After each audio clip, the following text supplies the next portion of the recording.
Friends, अगर आपने हमारे चैनल को सब्सक्राइब नहीं किया है तो सब्सक्राइब कर लें और इस बेल आइकन को दबा दें ताकि इसी तरह की और भी वीडियोस आप तक आसानी से पहुंच सके। क्या आप कफ से परेशान हैं और नमक के पानी के गरारे कर करके परेशान हो चुके हैं? तो हम आपके लिए लाए हैं एक ऐसा उपाय जो बिना किसी परेशानी के आपकी समस्या को दूर कर देगा। जी हाँ, केले का सेवन शरीर के लिए बहुत ही फायदेमंद होता है।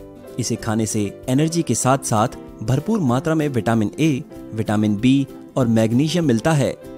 केले में vitamin C, B6, potassium, thiamine, riboflavin भी होता है जो बच्चों के लिए बहुत फायदेमंद होते हैं। लेकिन क्या आप जानते हैं कि ये हीलिंग क्रीमी केला खांसी का एक उत्कृष्ट प्राकृतिक उपाय है और लगातार होने वाले कफ और ब्रोंकाइटिस के इलाज में काफी फायदेमंद होता है। ये बच्चों के लिए विशेष रूप से प्रभावी होता है, लेकिन ये बड़ों द्वारा भी इस्तेमाल किया जा सकता है। पेट के लिए लाभदायक केला स्वादिष्ट, स्वस्थ और पौष्टिक भी होता है। बच्चे के गले में खराश या लगातार खांसी होने पर इस अद्भुत क्रीम को बनाना चाहिए। इसे तैयार करना बहुत ही आसान है। आइए इसे तैयार करने की विधि के बारे में जानें। 2 मध्यम आकार के पके हुए केले डॉट्स वाले अच्छे रहते हैं। 2 बड़ा चम्मच चीनी या शहद। अगर आप इसमें शहद मिला रहे हैं तो मिश्रण को ठंडा होने पर मिलाएं, क्योंकि उच्च तापमान में शहद अपने गुणों को खो देता है।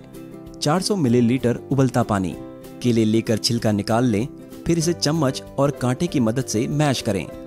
कोशिश करें कि चम्मच लकड़ी या प्लास्टिक का ही हो। अब इस पेस्ट में गर्म पानी डालकर कवर करें और इसे 30 मिनट के लिए ऐसे ही छोड़ दें। अगर आपको शहद का उपयोग करना है तो पेस्ट के ठंडा होने के बाद ही इसे मिलाएं। अंत में पेस्ट को प्लास्टिक की छलनी से छान लें। पेस्ट को हल्का गर्म करके दिन में 4 बार लें। हर बार आपको लगभग 100 मिलीलीटर का सेवन करना चाहिए। उपचार के लिए आपको रोजाना नया पेस्ट बनाना चाहिए। कुछ ही दिनों में आपकी खांसी महंगी दवाओं के बिना ही ठीक हो जाएगी। केला नरम फल होने के कारण आपके गले पर अनुकूल प्रभाव डालता है। गले में खराश होने पर इसके सेवन से दर्द नहीं होता, क्योंकि इसे निगलना बहुत आसान होता है। केले में 64.3% पानी, 1.3% प्रोटीन, 24.7% कार्बोहाइड्रेट और बहुत ही कम मात्रा में ग्लाइसेमिक इंडेक्स होता है।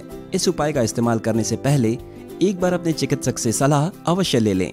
अगर आपको हमारी वीडियो पसंद आई है तो इसे लाइक और शेयर करें। इसके साथ ही आप हमारे चैनल को सब्सक्राइब कर लें और इस बेल आइकन को दबा दें ताकि इसी तरह की और वीडियोस आप तक आसानी से पहुंच सके। Thank you.